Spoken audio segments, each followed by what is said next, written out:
Здравствуйте, мои уважаемые зрители. На дворе у нас 15 марта. Hello dear viewers. It is March 15th in our yard and today I want to talk about big things first and foremost. Naturally, they do not directly concern Ukraine, although what is happening now in Ukraine is part of that big world action, which, unfortunately, has already begun for many of us. You know there is a Chinese curse, yes, so that you live in an era of change. So I don't know, for someone with regret, for someone I'm not very sorry to inform you. We now not only live in an era of change, we live in an era of great change. That is, in fact, the struggle that is now underway, including in Ukraine. It is not even for Ukraine, this is what Russia will take without options. It means not necessarily to attach to its territory, but to the zone of its responsibility, the zone of its security. For her, as you understood from the previous materials, this is a zone of stability. By the way, President Putin also spoke about this. But all this is part of a great struggle for the redivision of the world. You know, already in a past life, that is, back in peacetime, but only by our watch a month ago, I wrote a large extensive material on this topic, and you know, against the backdrop of the events that are now taking place right before our eyes, I would like to recommend that you watch it again. Because this material, let me remind you, was recorded on February 11, 2022, when few people thought about the war and about those upcoming events that had already begun. However, the most important issues were covered there. Questions: why, who, and why did it start, and what, respectively, is at stake. And the funny thing is, against the backdrop of these events that are taking place, I myself forgot about this material, but stumbled upon it by accident. I received a message in the feed, the recommended material, which was a completely foreign channel from YouTube. And this is seeing my, though in a truncated version on the YouTube channel, The Economy. There are many different opinions here, but unfortunately, the author of this video posted it in its entirety. Meanwhile, in the full version of this video, several more important theses were voiced, including one erroneous thesis about the transience of the war. By the way, I plan to discuss this thesis, probably, tomorrow morning. Why did I have this assumption? What was it based on, and why didn't it happen? By the way, a very important moment, which will have simply grandiose consequences in the future. You know, today, looking at what is happening now in Ukraine, I am even grateful to those people who frustrated these plans, because they allow us to build a completely different society, a completely different state on the territory of present-day Ukraine. But I emphasize that I'm getting ahead of myself. We will talk about this tomorrow. I actually looked and was surprised that my old videos are wildly popular today. I'll probably make it a rule to upload them sometimes, because indeed, what we said on the pages of this channel 2 years ago, now it is gaining new relevance. Now many things can already be spoken of as fait accompli, or about what will happen in the very near future. In general, I will take this rule for myself. And now I want you to understand that the most important thing in the world is that the processes to destroy the dollar system have already begun. It is clear that the Americans will resist as much as they can, and I personally will do everything to ensure that they do not succeed. That's all I wanted to say in my opening remarks. Then I bring to your attention the material for February 11th. On the one hand, it was recorded recently, only a month ago, and on the other hand, a very long time ago, even before the war.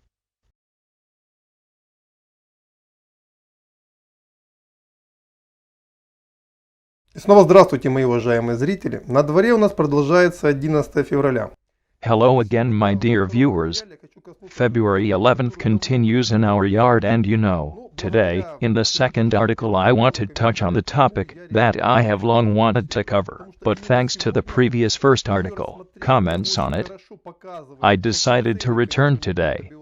because today its consideration very well shows what goals this or that political player ultimately achieves on this or that chess cell of the world geopolitical board.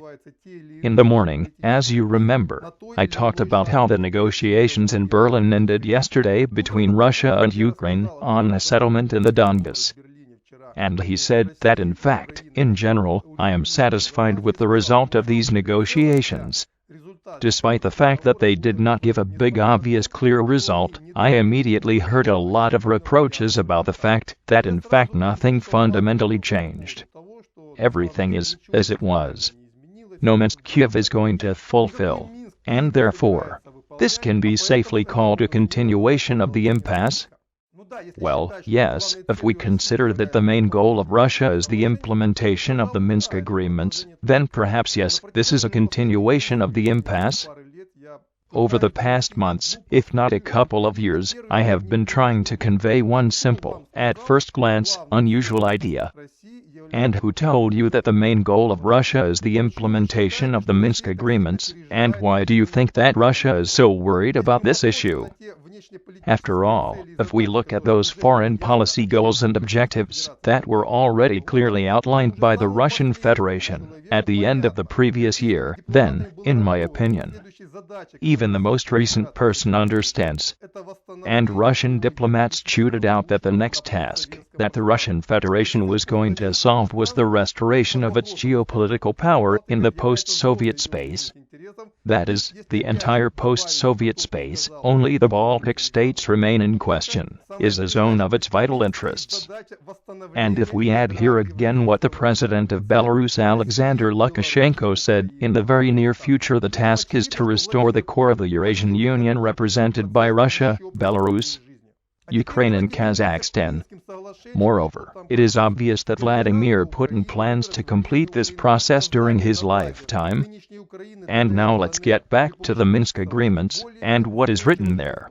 The federalization of Ukraine, the appeasement of Ukraine, the creation on the basis of the current Ukraine, the DPR, and LPR, with the help of the Minsk agreements, a more or less stable, viable neutral entity. But tell me, why the hell does Moscow need this? Taking into account the fact that this process will obviously take more than 1 year, and according to the result, this structure can live for 10, 20, or who knows how many years. Well, it is clear that then it is guaranteed to be destroyed. How does this fit into the Russian political strategy, which has also already been announced? Yes, it does not fit in any way. Since 2014, when I kept a text blog, I said that Russia plays for the whole of Ukraine. No half-hearted solutions are needed. The only option that is being considered is the possible transfer of part of the western Ukrainian lands to Poland. On the rest of the territory, such a state formation should be formed, which is guaranteed to never enter the zone of influence of the Western political project. On the contrary, over the next 15 years, this entity should enter not only the Eurasian Economic Union, but also the Union State.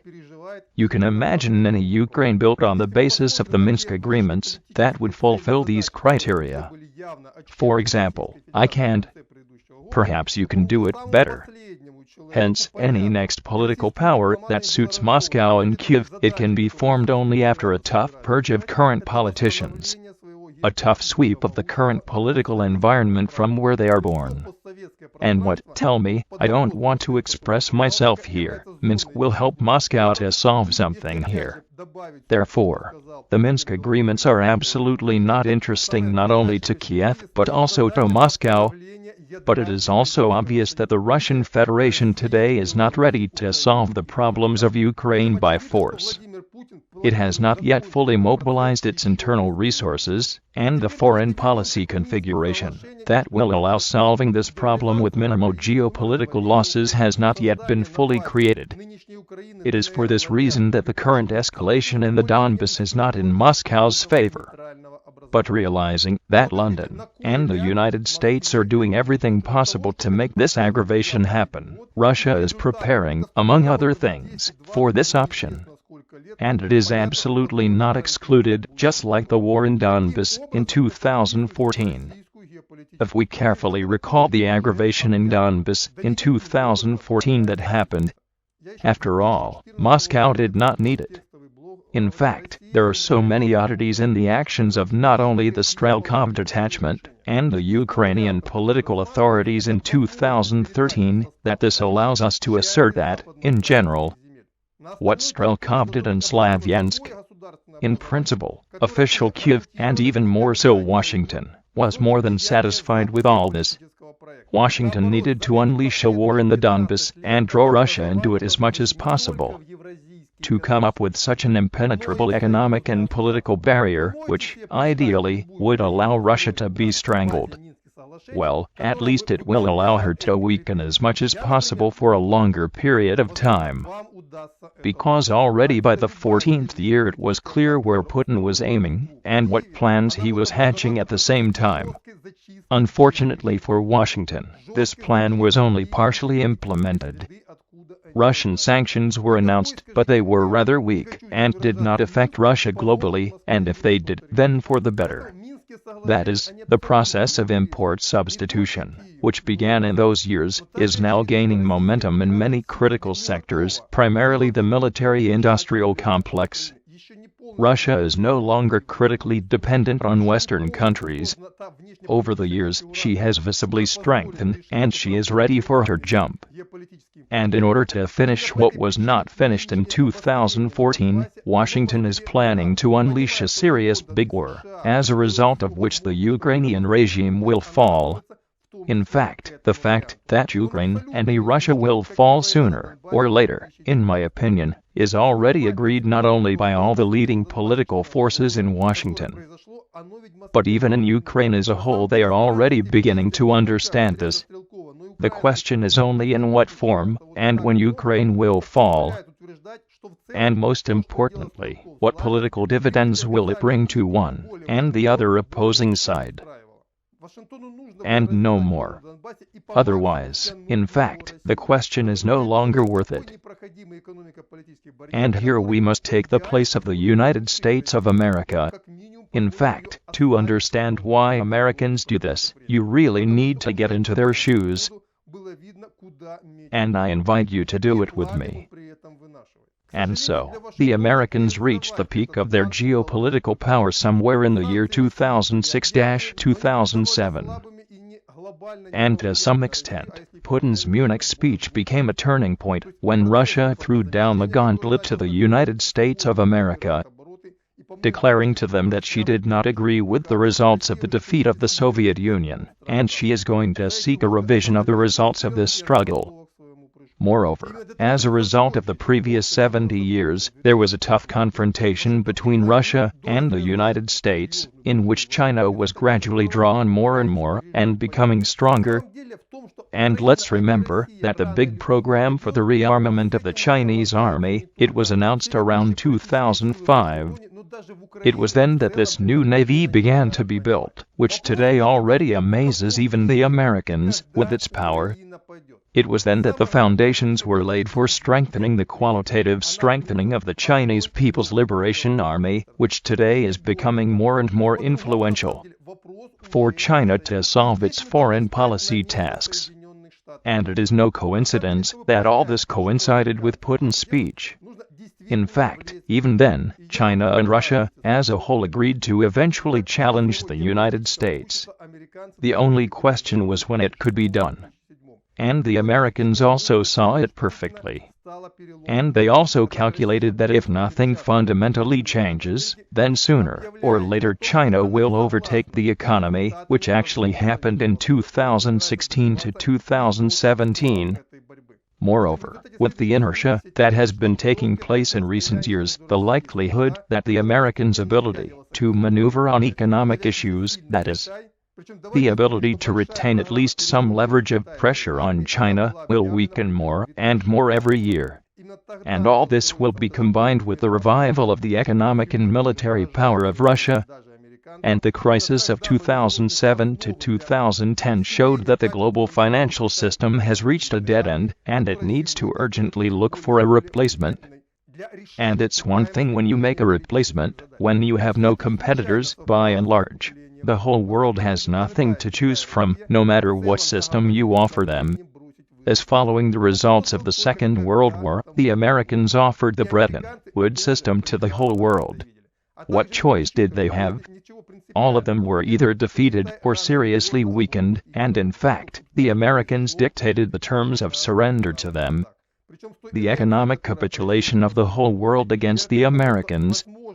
Ideal conditions for this arose after the end of the Second World War. And now the Americans would like to repeat this success of theirs, that is, so that they would not have any competitors, and they would be able to impose a second similar system on the world, where they would reserve the sweetest and fattest places for themselves. But by the end of the 2000s and the beginning of the 1910s, it was clear that China and Russia were ready to challenge these plans. They are preparing to create an alternative world economic system, which, according to various estimates, already in the 20s had every opportunity to challenge the Americans. Please note that all the preparatory stages of both the Russian economy and the Chinese, they end in the 24th or 25th years. And it was all programmed. Not in recent years, it was all programmed 7 or 8 years ago. These are very serious, powerful calculations that showed that it is precisely by these years that Russia and China will be ready to build an alternative model of the world order and, accordingly, challenge the Americans, and that sooner or later the Americans will have to face them on this issue. Agree that now the causes of the war that began in Ukraine in 2014 look completely different, to which the Americans obviously pushed Russia, and it was no coincidence that they tried to draw Russia directly into this conflict by introducing the Russian army into the territory of Ukraine, which, by the way, Mr. Strelkov also sought. But God bless him, it's not about him today. We are not talking about tools, we are talking about players in geopolitics. And so the question of a big war between the Russian-Chinese bloc and the American bloc, it was in fact the issue resolved. And each side simply chose the right moment to strike. Moreover, Russia and China in this respect were, as it were, with their hands tied. They did not have enough strength to choose the time to strike. The only thing they could do was build up their forces in order to concentrate and be ready for war in the mid-20s. But the Americans had such a choice. And everything would be nothing for them if American problems had not started inside. You know why the 2016 elections are interesting? That these were the first elections when the two leading political forces of the country, the Democrats and the Republicans, really had a fundamental quarrel.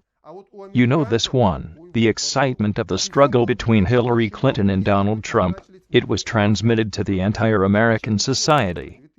If we look closely from the height of the last 6 years, we will see that this was precisely the beginning of a large, powerful internal split within the United States, which was repeated in 2020.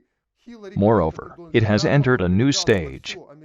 The American elites are gradually discarding all the rules of fighting each other, crossing red lines, and sooner or later it will end in a very big serious fight, as a result of which, the Americans will be seriously weakened.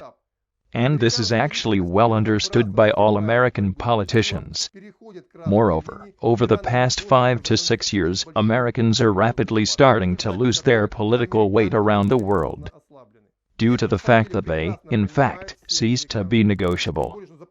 No one can today guarantee to any country in the world that America will fulfill all the promises that it made to someone. A new government is coming. It is sweeping aside promises. The next government comes, it sweeps aside the promise of not only the previous government, but also all other promises, even if they were the same U.S. Democrats. And hence the flight of the American allies, and the actual weakening of the United States of America, and the American elites are well aware that they are weakening very, very quickly. And war is inevitable. And the principle voiced by the President of the Russian Federation. Еще 50 лет назад 50 years ago, Leningradskaya Street taught me one rule.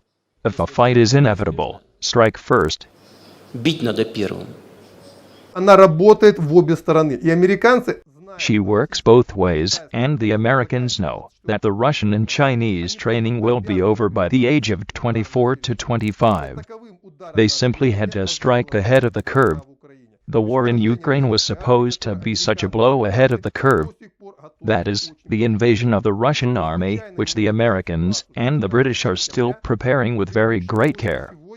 And it is no coincidence that they have been aggravating the situation since September of the previous year, and today, or rather yesterday, the Americans announced that all American citizens must urgently leave the territory of Ukraine.